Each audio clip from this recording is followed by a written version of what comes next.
wabarakatuh. Salam dan bahagia Ibu dan Bapak guru hebat dimanapun berada. Mungkin selama Ibu dan Bapak menemani murid-murid dalam proses pembelajaran, kita seringkali dihadapkan pada perubahan kurikulum. Dan tidak jarang pula kita menganggap perubahan-perubahan itu hanya sebatas formalitas. Untuk itu, perkenankan saya memberikan sedikit paparan untuk kita sama-sama belajar mengapa perlu dilakukan perubahan kurikulum guna menyesuaikan dengan kebutuhan dan perkembangan zaman.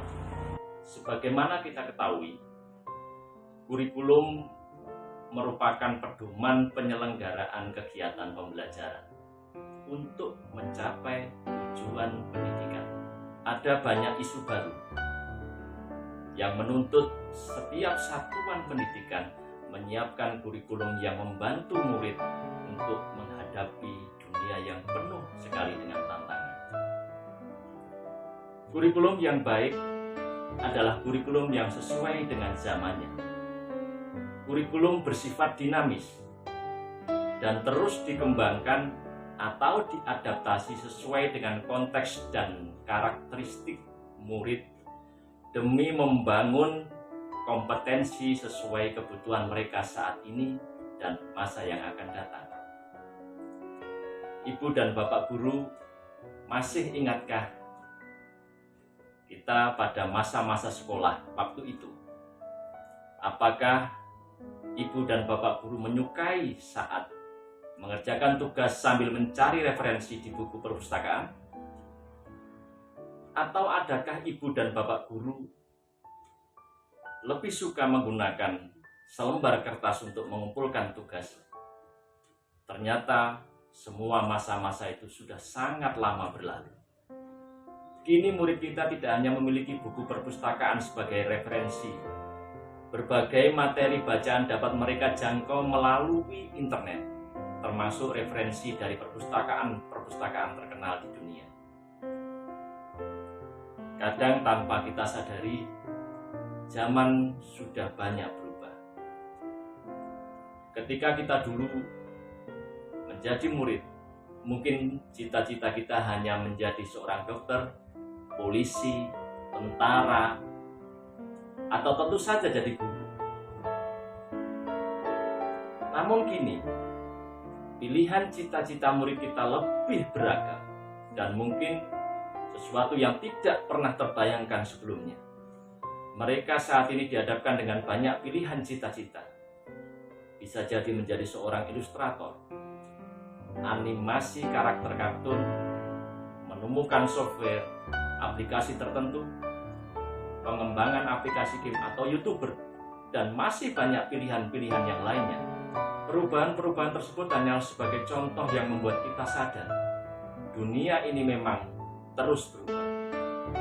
Jika mengingat kata-kata Ki Hajar Dewantara pada modul Merdeka Belajar, pendidikan adalah menuntun segala kekuatan kodrat yang ada pada anak agar mereka dapat mencapai keselamatan dan kebahagiaan yang setinggi-tingginya, baik sebagai manusia maupun sebagai anggota masyarakat. Maka demi menuntun kodrat murid-murid kita itu, pembelajaran yang termasuk juga kurikulum harus kita selenggarakan menyesuaikan dengan kebutuhan mereka.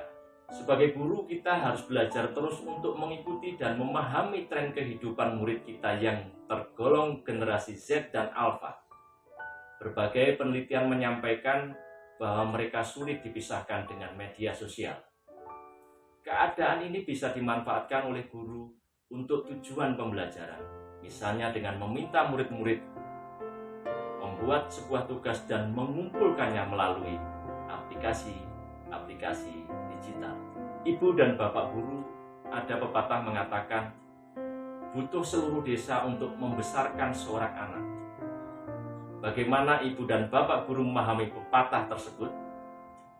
Ini mengisyaratkan perlunya peran orang tua, masyarakat, dan sekolah dalam mewujudkan kurikulum yang berpihak kepada murid. Merekalah yang disebut dengan 3 pilar pendidikan. Oleh karena itu, ketika kita merancang kurikulum harus menempatkan kebutuhan, pendapat, pengalaman, hasil belajar, serta kepentingan murid sebagai rujukan utama. Sejatinya kurikulum dirancang untuk murid agar dapat mewujudkan seluruh kompetensi yang diharapkan dari kurikulum. Semua pihak harus berkolaborasi maksimal. Misalnya guru terus belajar memfasilitasi pembelajaran yang sesuai. Orang tua terus memahami perkembangan dan kebutuhan murid.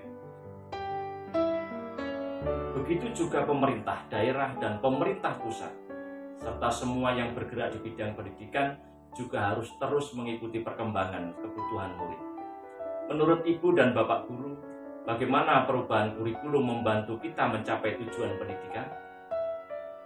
Bagaimana cara kita sebagai seorang pendidik terus berkembang bersama-sama murid kita dengan menggunakan kurikulum sebagai pusat dan pengembangan pembelajaran?